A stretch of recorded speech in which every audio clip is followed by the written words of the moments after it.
todos, começamos o programa Ponto de Vista. Eu recebo aqui o filósofo, teólogo e historiador Álvaro Queiroz, a quem eu agradeço bastante ter aceitado o nosso convite. Ele, o Álvaro, que está lançando o livro Fundamentos Epistemológicos da Psicologia. Fundamentos Epistemológicos da Psicologia. Lançou ou já ainda está para lançar, Álvaro? Na verdade, o lançamento será amanhã, né? Na quarta-feira, no caso, Isso. né? Amanhã, lá no auditório do SESMAC. Né? Inclusive, aproveito aqui a oportunidade para convidar, né, o público em geral, além dos nossos estudantes, nossos alunos lá da psicologia. Como foi que surgiu a ideia de escrever sobre os fundamentos epistemológicos da psicologia? Na verdade, esse livro é fruto do meu trabalho docente, né, em sala de aula. Eu sou um professor veterano, há mais de 3 décadas de sala de aula, e sempre ministrei aula no curso de psicologia. Certo. E no curso de psicologia, a minha cadeira é exatamente as bases epistemológicas da psicologia. Né? Para Então, quem não está habituado com o termo, o que é a epistemologia? Epistemologia é o fundamento da ciência, seria a filosofia da ciência, seria a busca dessa cientificidade, né, da ciência, uma reflexão crítica sobre o conhecimento científico nos seus vários níveis. Né? A palavra episteme, em grego, quer dizer conhecimento verdadeiro, ou ciência, conhecimento científico, né? E logia, em grego, é um discurso teórico a respeito de alguma coisa, né? Uma teoria, um estudo. Então, seria um discurso sobre a ciência. Né? Um estudo do conhecimento. Do conhecimento científico. E, nesse caso, voltado para a psicologia. Como é que o conhecimento científico na psicologia se dá? Seria isso? Seria isso. Seria, na verdade, um lançamento dos fundamentos, das bases científicas da psicologia, as bases teórico-metodológicas dessa ciência que a fazem ser uma ciência. Acompanhando isso, e sendo um filósofo e um teólogo, quanto a filosofia pôde contribuir para esse conhecimento da psicologia? Eu costumo dizer, em sala de aula, aos meus alunos, que psicologia é filosofia pura. Ou seja, não existe nenhuma abordagem na psicologia científica que não tenha uma fundamentação, um embasamento filosófico. Por isso que eu costumo dizer isso. Né? Para onde a gente pender na psicologia, a gente vai dar de cara com a filosofia. A filosofia, ela é base elementar para todas as abordagens. Por exemplo, se você for trabalhar a psicanálise, tem uma fundamentação filosófica. Se você for trabalhar o behaviorismo, né, tem também uma fundamentação filosófica. Se você for trabalhar a psicologia humanista, tem uma fundamentação filosófica, Gestalt, enfim. Aonde você for, você encontra essa fundamentação filosófica. Pensando nisso, pensando nessa relação entre a filosofia e a psicologia, o primeiro passo nessa discussão viria dos gregos? Viria de antes dos gregos? Como é eu diria que a psicologia é um estudo, uma ciência um tanto mais nova quando se coloca em relação à filosofia. Quando essa psicologia surge já baseada nos conhecimentos filosóficos? Na verdade, a psicologia, ela nasce como ciência somente no século XIX. Como ciência separada, ou seja, da nos filosofia. idos de 1800. Exatamente. Mais precisamente 1879, quando é fundado o laboratório de Leipzig, na Universidade de Leipzig, um laboratório de estudos psicológicos, pelo médico que também deu uma grande contribuição à ciência psicológica, chamado Wilhelm Wundt. Mas já surge com o nome de psique. Já surge com o nome de psicologia, exatamente. É verdade. Essa palavra psicologia, era isso que eu ia dizer. Ela não é nova. Apesar da ciência ser muito jovem, os estudos psicológicos, eles começam lá atrás, mais ou menos 6 séculos antes de Cristo, na Grécia Antiga. O termo psique e psicologia é grego. São termos gregos, né? Psicologia e psique. Seria o tratado, a teoria sobre a psique. Sobre a psique, de uma certa maneira, ela tem até uma história bastante envolvente. Muito, né? Psique você traduz como alma, né? Alma, não no sentido de alma como... o cristianismo. Espiritual, né, no caso, mas uma alma no sentido de princípio de vida, né? Uma alma no sentido de vida interior. Por exemplo, os sentimentos, as emoções, os desejos, a vontade, o livre-arbítrio, a liberdade, isso é a psique para os gregos, né? Isso é a alma. Então, os nossos desejos, as nossas emoções, as nossas paixões é que constituem os elementos da psique humana, são o conteúdo, né, natural dessa psique que vem sendo estudada desde lá atrás. Começa lá atrás com os gregos, né? Pitágoras, Platão, Sócrates, Aristóteles, né? Até chegar, passar pela Idade Média também, né? A contribuição da filosofia cristã com Agostinho de Hipona, Tomás de Aquino, né? Até chegar na época moderna com René Descartes, os filósofos da época do racionalismo, né? Como John Locke, David Hume, né? George Berkeley, Thomas Hobbes, os iluministas também, como Immanuel Kant, e finalmente o século XIX, quando a psicologia se constitui como ciência. Mas quando surge essa psicologia do século XIX, ela surge de que necessidade? Por que estabelecer uma necessidade metodológica de estudo e de aplicação clínica dessa psicologia, se a filosofia meio que já trabalhava a participação desse homem, como ele deveria se relacionar, via ética, via outras ações? Na verdade, tudo decorre da chamada sociedade industrial, né? A revolução industrial, que consolida o sistema capitalista com o advento da indústria maquinofatureira, né, o uso da máquina no processo produtivo, acelerou o processo de produção, dando origem ao fenômeno do consumismo, né, a sociedade de consumo. E com o surgimento desta sociedade de consumo, a vida humana sobre a face da Terra se acelerou consideravelmente. O ritmo de vida, eu estou falando não no sentido de vida, de longevidade, mas o ritmo da vida humana era antes da máquina, passou a ser outro depois da máquina. Então, hoje, nós vivemos a 1000 por hora, um ritmo Dava alucinante. tempo de filosofar. Hoje não dá. Né? Hoje a gente mal tem tempo para viver, na verdade. A gente muito mal vive. A gente existe, mas a vida, às vezes, é colocada de lado, em prol daquela proatividade, né? Você tem que ser uma pessoa proativa, você tem que estar correndo. Sem tempo a perder. Sem tempo a perder. Você não tem tempo para nada, nem para você mesmo, nem para viver. A gente passa um pelo outro, se cumprimenta, pergunta, e aí, como é que você está? Mas não espera a resposta, porque no fundo você não está interessado.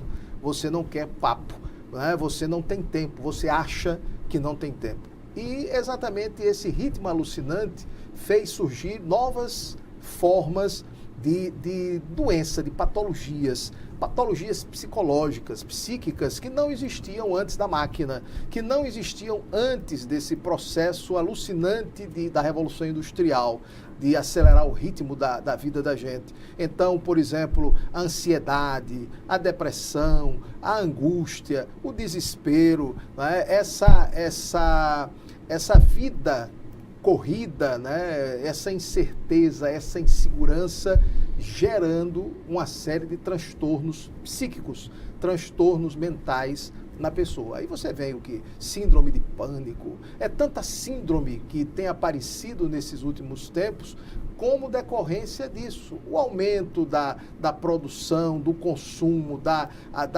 violência social, né? Essa ânsia de consumir, essa ansiedade por consumir. Há pessoas que são compulsivas, são consumidores compulsivos. A compulsão é uma doença psicológica, né? Hoje em dia, a tecnologia também da máquina, né, está gerando nos nossos jovens está gerando um grupo de pessoas, uma geração inteira de jovens adoecidos pelo uso excessivo de aparelhos eletrônicos, celular, tablet, computador, jogos eletrônicos, né? Então, a nossa juventude tem adoecido ultimamente. Há pessoas que não conseguem se desligar das máquinas, há jovens que não conseguem.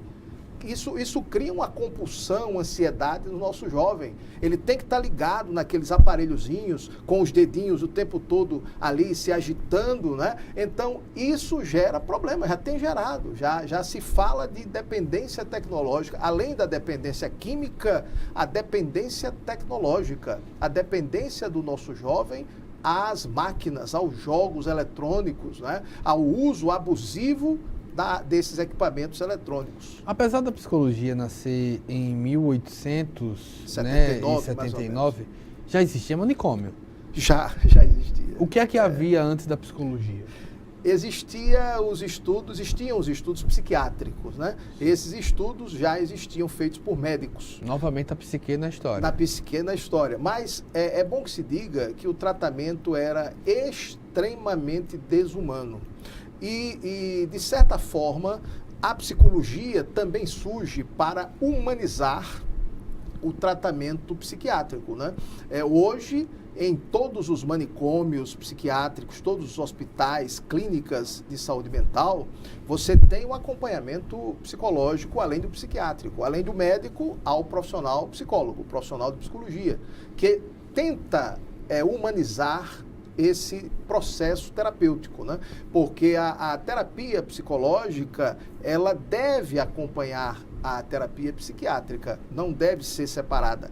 Eu costumo dizer também aos meus alunos na psicologia clínica, no curso de pós-graduação, eu digo a eles que daqui para frente, ao lado de cada consultório médico, tem que haver um consultório psicológico, ou um consultório só partilhado pelos dois profissionais, o médico e o psicólogo, porque em todas as fases, em todas as especialidades médicas e fases da vida, há necessidade do acompanhamento terapêutico psicológico, a chamada psicoterapia. O processo psicoterápico é fundamental na evolução e no desenvolvimento, né, do ser humano. A gente fala desse manicômio, mas ao mesmo tempo a gente tem uma classificação dessa loucura de uma maneira extremamente superficial.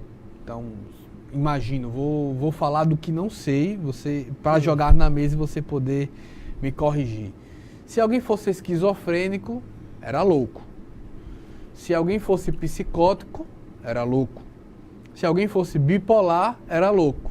E tudo que fosse ansioso, depressivo, angustiado, qualquer tipo, era louco. Isso é verdade. A psicologia vem também para poder dizer, olha, não é todo mundo tudo a mesma coisa, não. Ela vem para isso também, porque todas as nossas, vamos colocar entre aspas, esquisitices, né? Fulano é esquisito, né? Tem um jeito assim estranho, então era considerado como loucura, como você falou. Né? Então a pessoa que tivesse um jeito diferente de ser, de viver, até de pensar, era enquadrado como um maluco, como um louco naquela época. De toque a compulsivo. Exatamente. Embora seja um obsessivo compulsivo, você tem um obsessivo compulsivo de uma maneira... Mas você também tem uma compulsão por alimentos, por sexo, sim, por tudo isso. Tudo. E tudo era louco. Tudo era considerado louco, naquela época chamava lunático, né? Por conta das fases da lua. Né? Então se dizia que o cara era de lua, lunático. Era o maluco pirado doido. Então, as mulheres, por exemplo, eram as maiores vítimas deste preconceito. Tanto que quando o médico austríaco Sigmund Freud começou as suas pesquisas no âmbito da psicanálise, ele teve como principal objeto as mulheres. Freud teve o grande mérito, na sua época, de dar voz às mulheres, que eram personagens que não tinham voz nem vez na sociedade. E Freud dá voz e vez às mulheres. Ele deixa a mulher falar, ele coloca a mulher num ponto da ribalta para que ela se abra a sua psique. Ele descobre a histeria? A histeria, exatamente. E essas mulheres que viviam reprimidas, recalcadas, elas começam a se libertar, né? E muitas eram tidas como doidas, como malucas, né? Lunáticas, muitas dessas mulheres, com crises comuns, porque não tinham vez, não podiam falar. A sociedade era uma sociedade eminentemente de homens, masculina, machista. Então, Freud teve esse grande mérito, o mérito de libertar as mulheres. E você vê que é a partir daí, dos anos 20, 30, que começa a surgir o chamado movimento feminista. Um movimento que amplia esse empoderamento das mulheres, né? Ou a luta das mulheres via esse empoderamento, né? Em prol desse empoderamento e da libertação da mulher, da sociedade, dos homens, dos machos, né? Eu estou aqui com o Álvaro Queiroz, ele é filósofo, teólogo e historiador, está lançando Fundamentos Epistemológicos da Psicologia e nós vamos falar mais sobre esse livro no próximo bloco, depois do intervalo.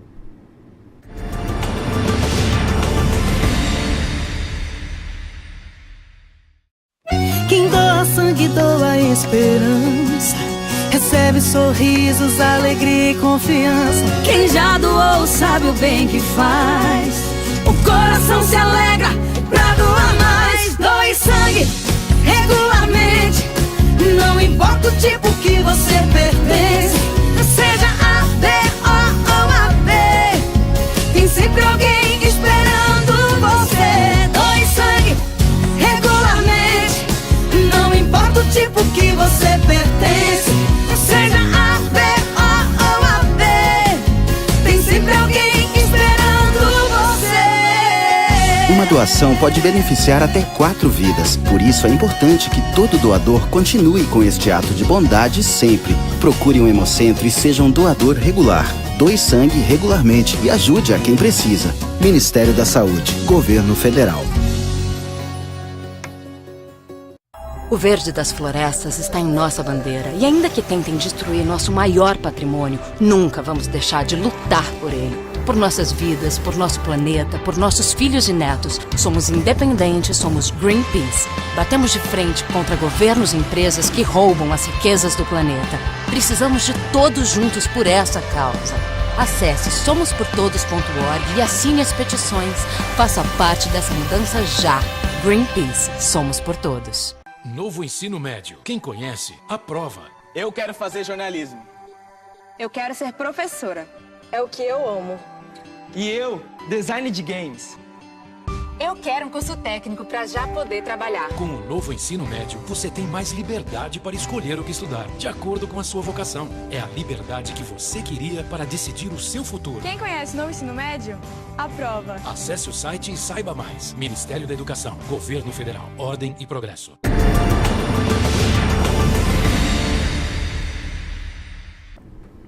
Voltamos com o programa Ponto de Vista. Eu estou aqui com Álvaro Queiroz, filósofo, teólogo e historiador, membro do Instituto Histórico e Geográfico aqui do estado de Alagoas e também escritor, lançando o livro Fundamentos Epistemológicos da Psicologia. A gente já falou um pouco no primeiro bloco sobre como essa psicologia se estruturou em termos de conhecimento no século XIX, mas eu queria falar agora como ela se relaciona com o racionalismo, Álvaro. Me conta. Veja bem, entre as concepções epistemológicas modernas está o racionalismo, né? Eu destaco aí nesse livro 3 concepções epistemológicas. O racionalismo, o empirismo e o realismo crítico. São as 3 concepções, né? Então, o racionalismo é quem dá toda a primeira grande fundamentação epistemológica à psicologia. Por quê? Porque o racionalismo é aquela concepção segundo a qual o único critério da verdade é a razão.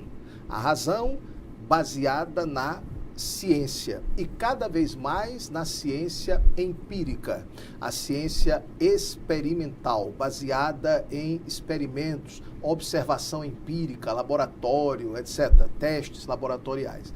Então, a palavra racionalismo, que vem do latim, ratio, de razão, né, ela transforma a razão no crivo, no critério supremo da verdade científica. Então, toda ciência, ela busca essa racionalidade através da objetividade, da metodicidade, da sistematicidade e da criticidade.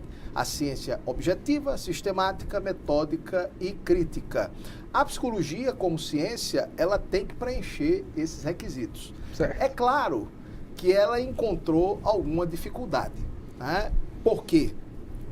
Pelo fato de trabalhar com uma variável, com um objeto, que é, na verdade, a própria subjetividade humana, o sujeito enquanto pessoa. E isso é um fator complicador para a psicologia conseguir o seu estatuto de ciência racional, né? Por quê? Enquanto para a química é fácil trabalhar com substâncias, para a biologia é fácil trabalhar com células, né? Para a física trabalhar com um objeto que é experimentável, está fora de nós, a psicologia trabalha com um objeto que é semelhante, igual ao sujeito que produz a ciência, o sujeito cognoscente.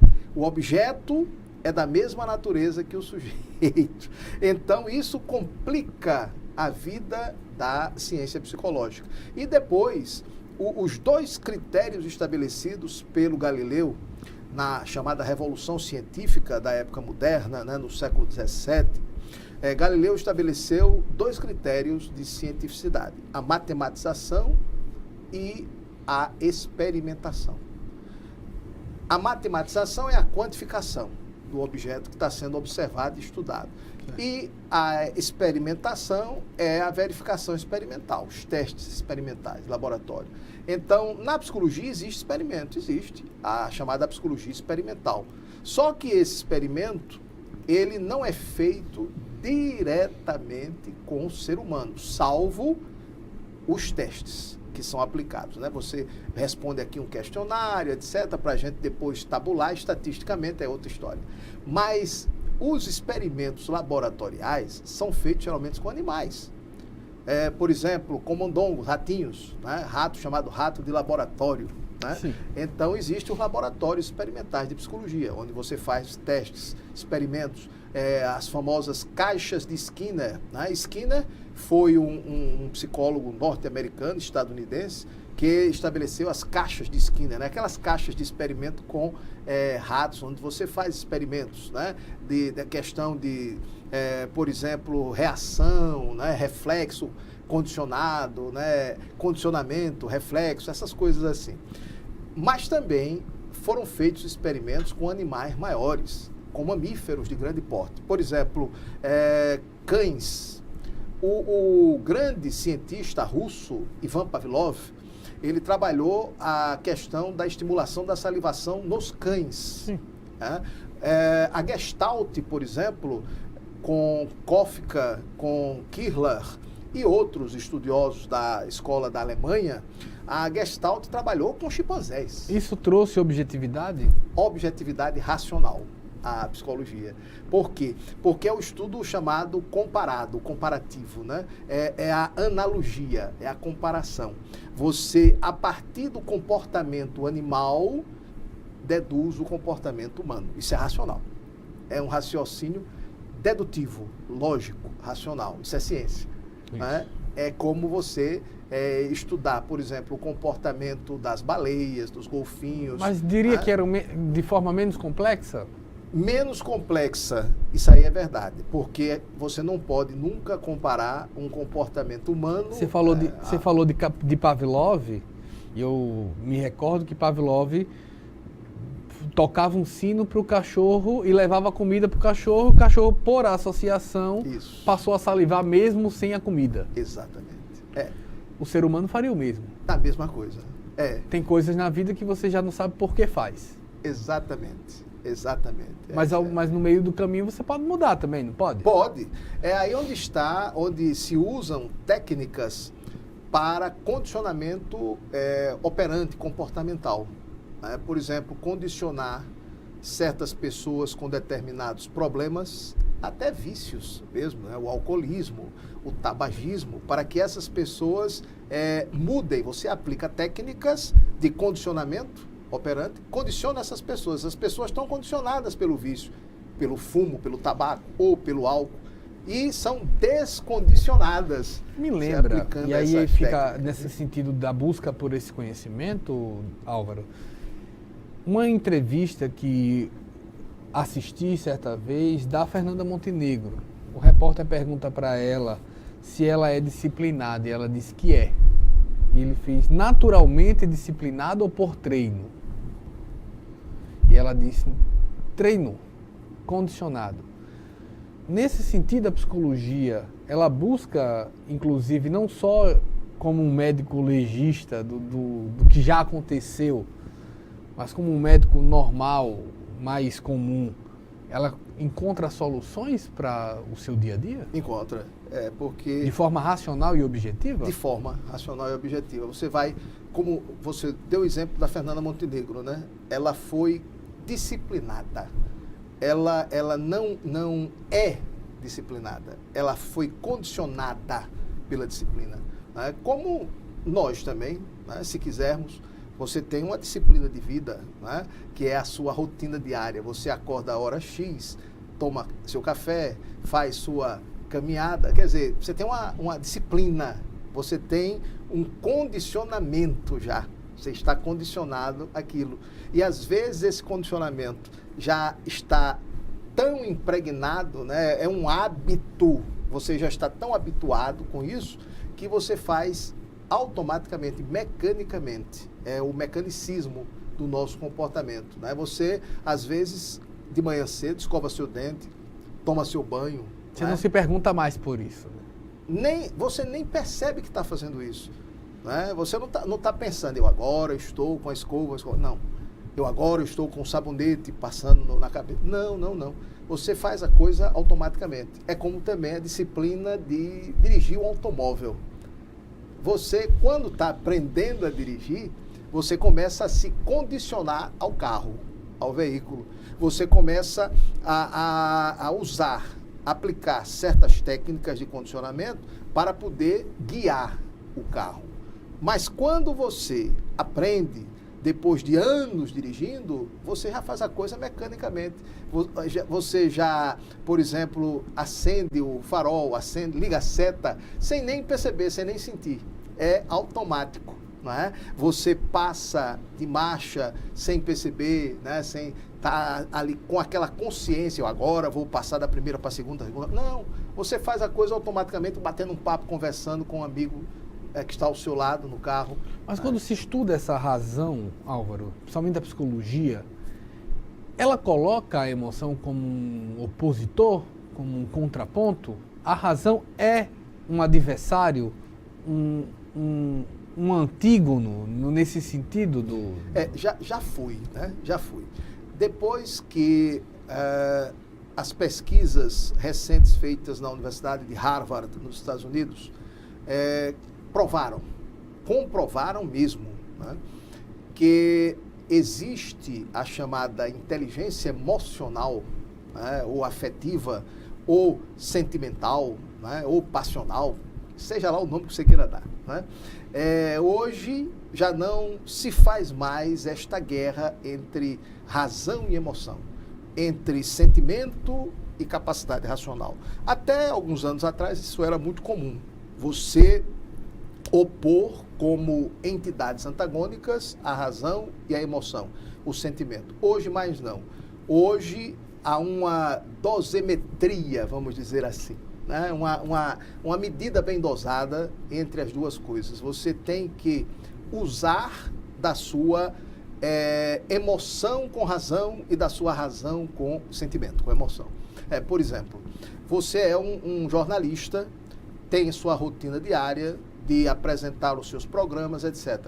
Se você perder o tônus emocional disso aqui que você faz, você realmente não tem sentido. Esse seu trabalho é um trabalho racional, mas ao mesmo tempo emocional. Você gosta daquilo que você faz. E você trabalha com aquilo que você gosta, que lhe dá prazer. A pergunta que eu faria logo depois, exemplo, quando muitas vezes se vê essa separação da razão e da emoção, é se há como estar motivado para ser racional sem uma emoção. É impossível. Você, até mesmo para aprender no mundo acadêmico, né, para você assimilar um conteúdo teórico, você precisa da motivação emocional, precisa da emoção, precisa do sentimento. E é por isso que, às vezes, nós relacionamos uma determinada ciência com a emoção e o sentimento de uma pessoa. Né? Por exemplo, quantas pessoas a gente conhece que detestam, orgerizam a ciência matemática? Mas por que isso? A matemática é em si má, antipática, ruim? Não.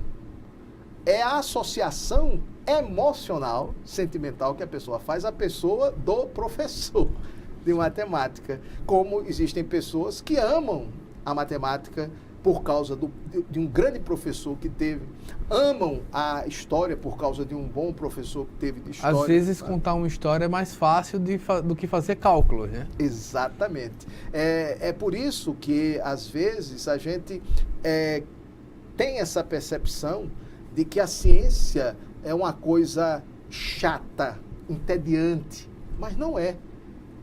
Quando você faz a ciência com prazer, botando toda essa carga emocional dos seus sentimentos, do seu eros, né, na ciência, do seu desejo na ciência, ela se torna agradabilíssima. Eu, por exemplo, levo a minha vida dando aula e fazendo pesquisa, produzindo, né, pesquisa. E isso me dá um enorme prazer, satisfação. Então você nunca trabalhou, você sempre fez o que gosta? Sempre fiz o que gosto. É o tipo de trabalho que não é o trabalho alienado, né? Pois é. A gente está indo para mais um intervalo. Eu estou aqui com o Álvaro Queiroz, ele que é filósofo, teólogo e historiador, membro do IGAL, né, do Instituto Histórico e Geográfico de Alagoas, e está lançando o livro Fundamentos Epistemológicos da Psicologia. A gente vai para um breve intervalo, a gente volta já.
Quando fiquei sabendo que tinha tuberculose, imaginei, é o fim.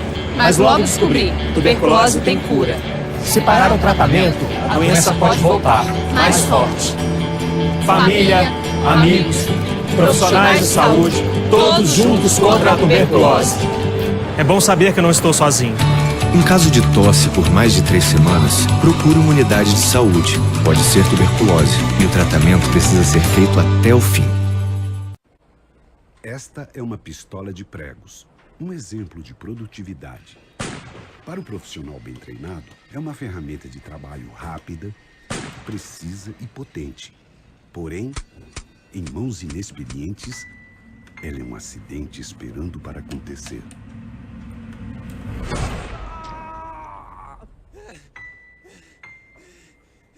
Programa Trabalho Seguro. A prevenção é o melhor caminho.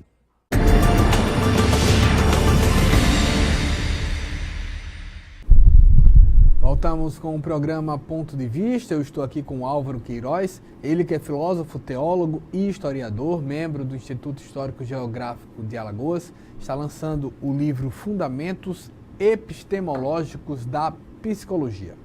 Esse livro está sendo lançado agora.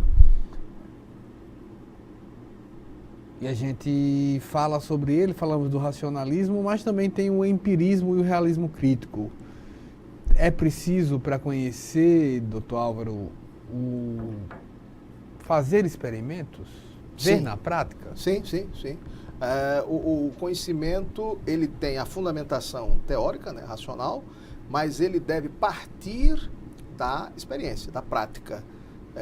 A experimentação é o ponto de partida para se tornar teórica, né? Para você ter, por exemplo, hoje uma teoria psicológica, como a teoria freudiana, ou como a teoria de Pavlov, de Skinner, foi necessário que esses cientistas, né, esses pesquisadores, partissem da prática experimental, né, para elaborarem os seus conteúdos teóricos. Agora, evidentemente que esse experimento é todo fundamentado também. Fundamentado teoricamente e metodologicamente. É uma experiência que não é uma experiência do senso comum, aleatória, sem pé nem cabeça. Mas não, é uma experiência... A ciência não é a casa da mãe Joana. Não é. A ciência, ela segue rigorosamente a métodos, a procedimentos, né, a etapas, a fases na sua pesquisa. Então, você tem, por exemplo, uma fase de observação, uma fase de levantamento de hipóteses, uma fase de experimentação, teste dessas hipóteses. Se a hipótese não for comprovada, você tem que voltar ao seu ponto de partida, fazer novos experimentos, levantar novas hipóteses e assim vai. Às vezes leva anos. Determinadas ciências, você tem, por exemplo, ciências como a astronomia. A astronomia é uma ciência complicadíssima, né? Porque uma observação astronômica pode ser acompanhada por um astrônomo uma vida inteira e aquilo que ele defendeu, levantou como tese, ele nunca chegar a ver, a comprovar. Por quê? Porque determinados fenômenos astronômicos que estão acontecendo... de 100 em 100 anos. Às vezes mais. Né? Para você ter uma ideia, nós estamos num universo infinitamente gigantesco. Né? Então, existem corpos celestes que são, digamos, 100 vezes maior do que o nosso Sol. Né? Existe uma estrela com um potencial 100 vezes do nosso Sol, chamada Canopus, é a Alfa Danal, né? Essa estrela, ela emite luz tão fortemente, que a luz dessa estrela atinge a nossa galáxia e chega aqui, ao nosso planeta. Só que, repare que coisa absurda, a velocidade da luz, né? E a distância dessa estrela para nós. O raio de luz dessa estrela, chamada Canopus, que está chegando agora aqui na Terra, neste momento, saiu da estrela quando o Cabral estava desembarcando no Brasil. Você imagine, há mais de 500 anos atrás. Né? Então, a velocidade, apesar da estúpida velocidade da luz, a distância também é enorme. Né? Então, um experimento em astronomia é uma coisa dificílima de você acompanhar como um astrônomo. Já um profissional, por exemplo, um experimento na área da biologia, da química, da física, é mais fácil.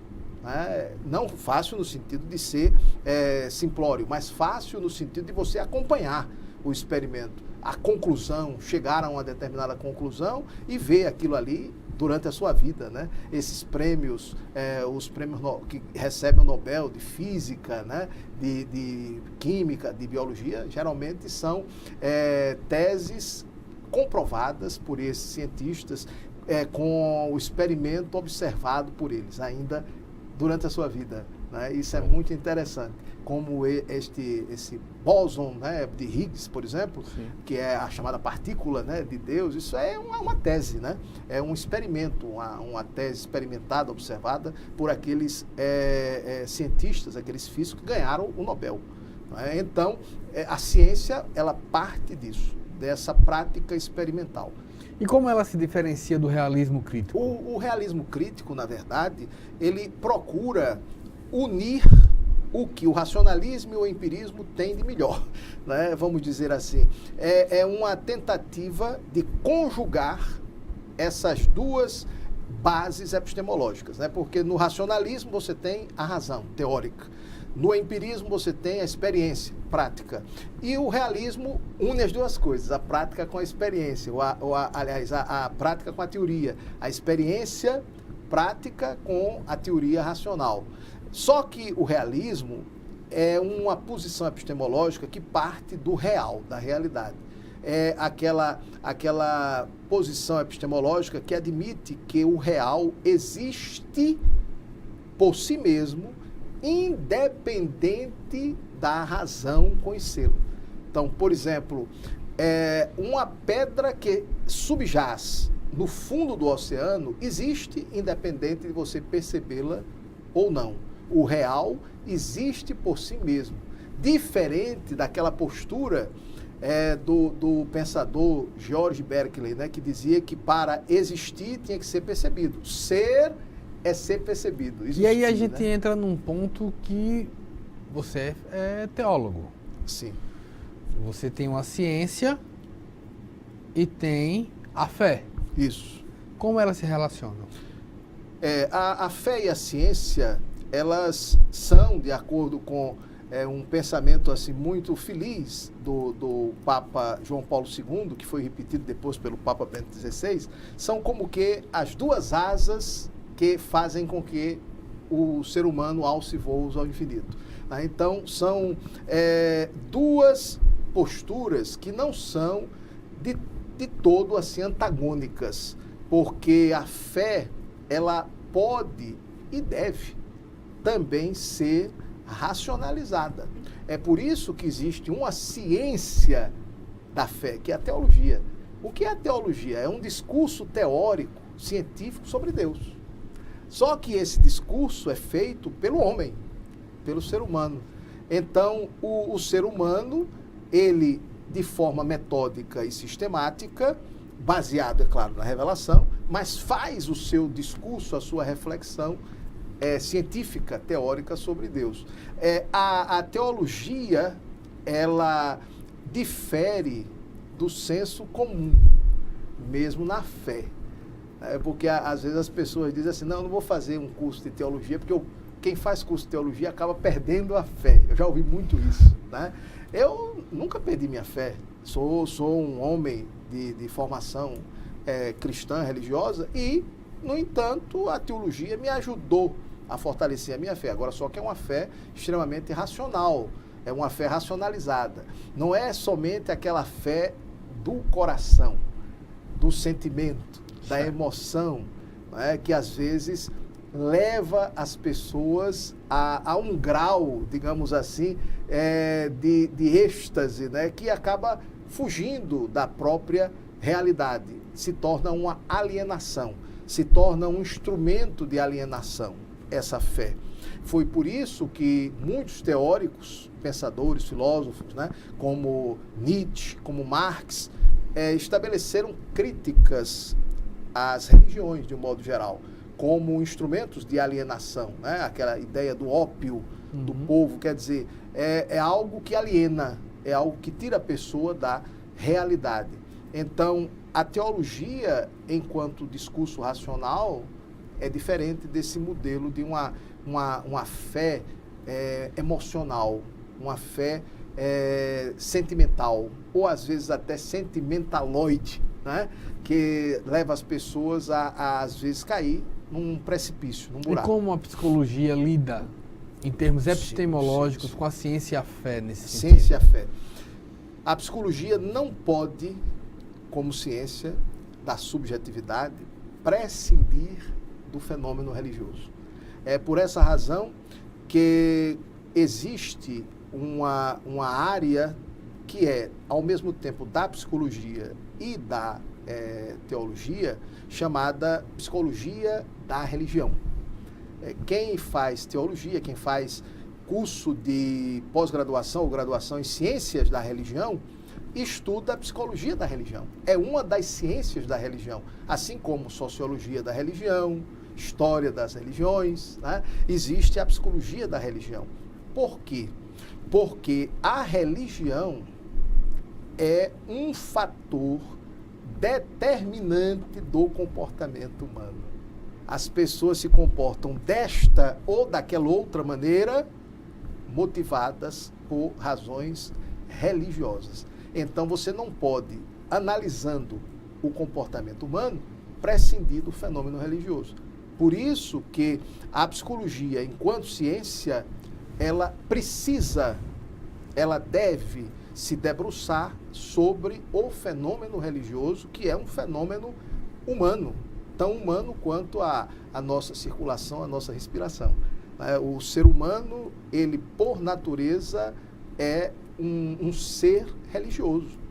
A religiosidade, ela é inerente à psique, à alma humana.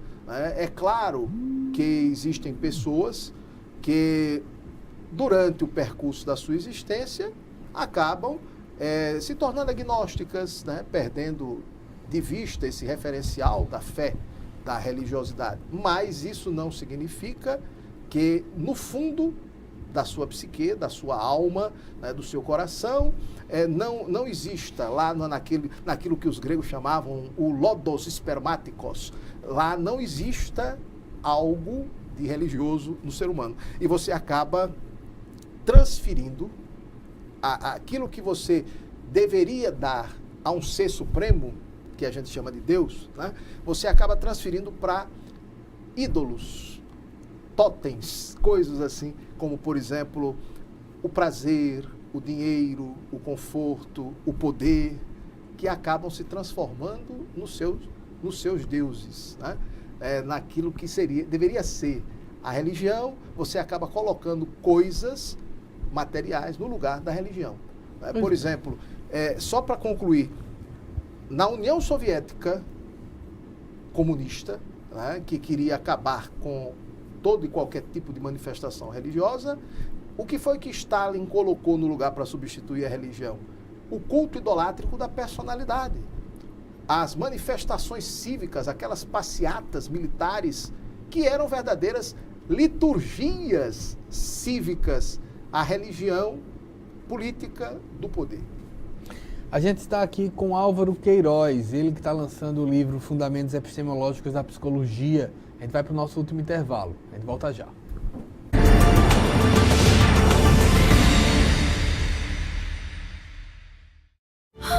O que é urgente para você? Para muitas famílias, a prioridade é não morrer de frio. Eu agradeço todo mundo que está doando os cobertor por causa do frio, para esquentar meus filhos, principalmente, Quando a LBV chamar, diga sim.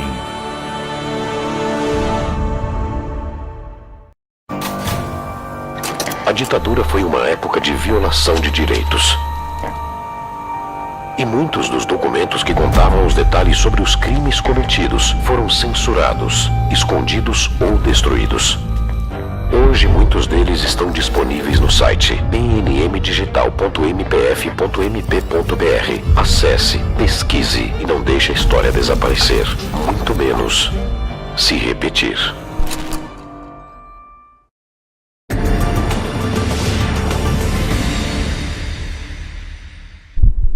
Voltamos com o último bloco do programa Ponto de Vista. Eu estou aqui com o Álvaro Queiroz, ele que está aqui lançando o livro Fundamentos Epistemológicos da Psicologia.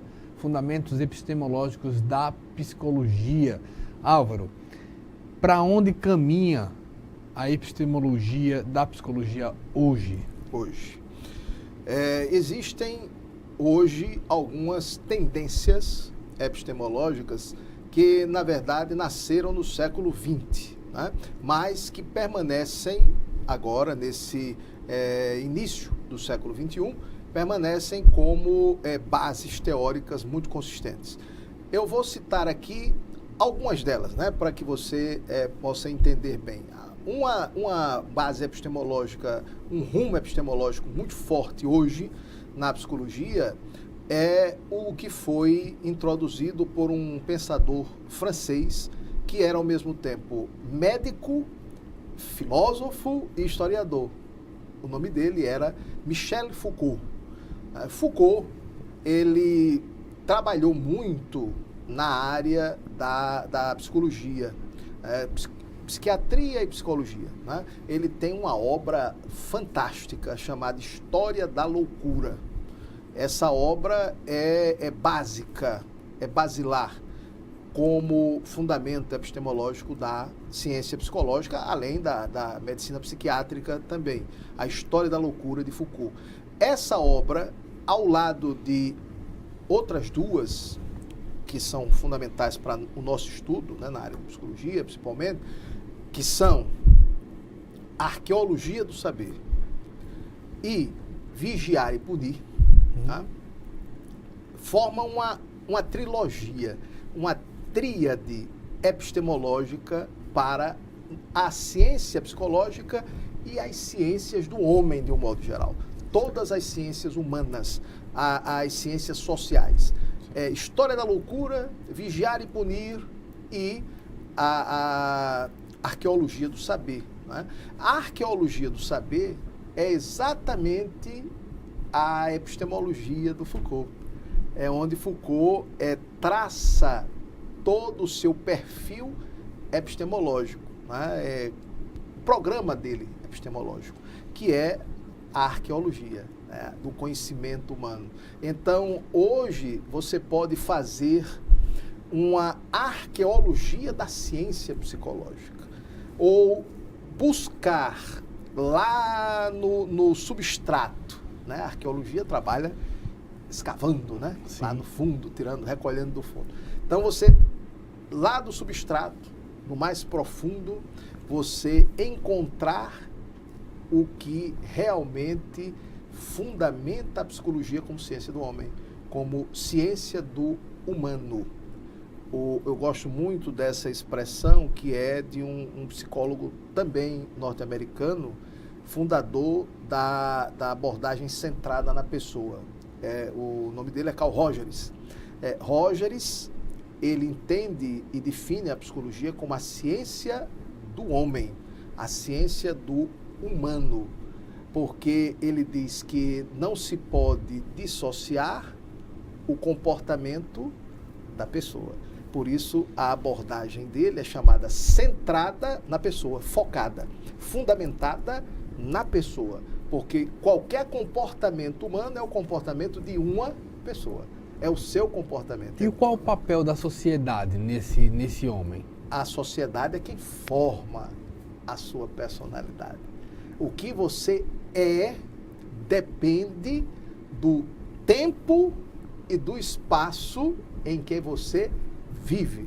Por exemplo, se Wendel e Álvaro, ao invés de terem nascido nessa época da passagem do século XX para o século XXI, tivessem nascido num outro tempo, ou mais para trás, ou lá mais na frente. Certo. Se nós tivéssemos nascido em um outro lugar, não dá Brasil, um exemplo, Alagoas, vamos colocar que nós tivéssemos nascido entre os esquimós da Groenlândia. Ótimo. Então, o Wendel... Esquimós. Não seria o Wendel que é aqui. Nem o Álvaro seria o Álvaro que é certo. Esse Álvaro aqui. Os esquimós na Groenlândia, 1920. Pronto. Mas não está faltando um elemento aí, Álvaro? O quê? Exemplo, vamos dizer que o Wendel e o Álvaro fossem de Maceió, mas ilhados. No mesmo tempo, na mesma localização, mas ilhados.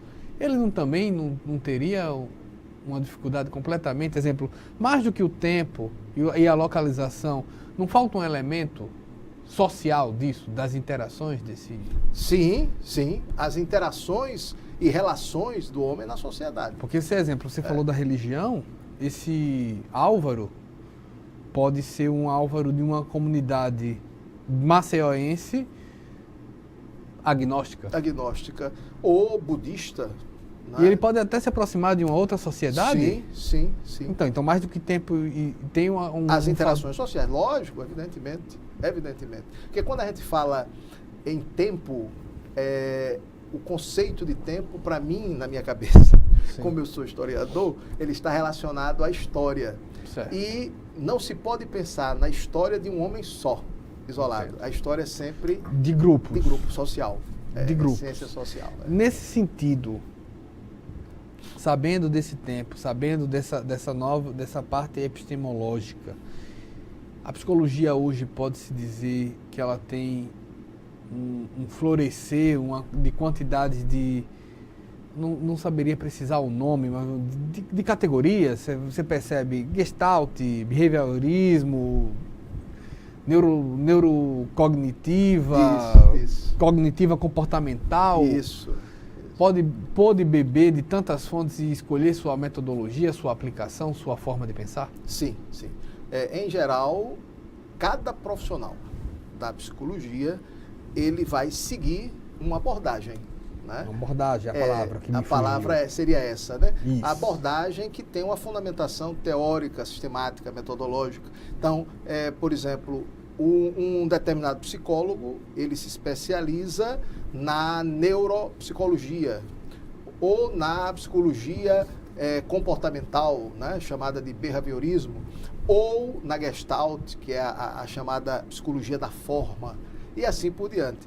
E, de acordo com essa abordagem, ele vai aplicar no seu paciente ou no seu cliente um processo terapêutico diferenciado, porque cada abordagem dessa tem a sua metodologia própria. Por exemplo, a psicanálise trabalha com o inconsciente, e para buscar estudar o inconsciente, ela analisa, por exemplo, os atos falhos do indivíduo. A linguagem, as falhas na linguagem, do comportamento, para ver se consegue atingir esse inconsciente. Então, ela tem um método próprio para isso. Já a psicologia centrada na pessoa de Rogers, né, a psicologia humanista, já vai seguir um outro viés metodológico e terapêutico, né, de tal maneira que todas as abordagens, elas são científicas, todas, porque todas elas se fundamentam metodicamente, teoricamente. Pois bem, Álvaro Queiroz, autor do livro Fundamentos Epistemológicos da Psicologia. Eu quero agradecer bastante, Álvaro. Álvaro, que é filósofo, é escritor, é historiador e é teólogo, e nos falou aqui sobre como o conhecimento da psicologia. Muito obrigado. Eu é que agradeço essa oportunidade de estar aqui com vocês na TV Assembleia. Muito bem. A gente agradece também a você pela audiência. Espero uma próxima oportunidade. Até mais.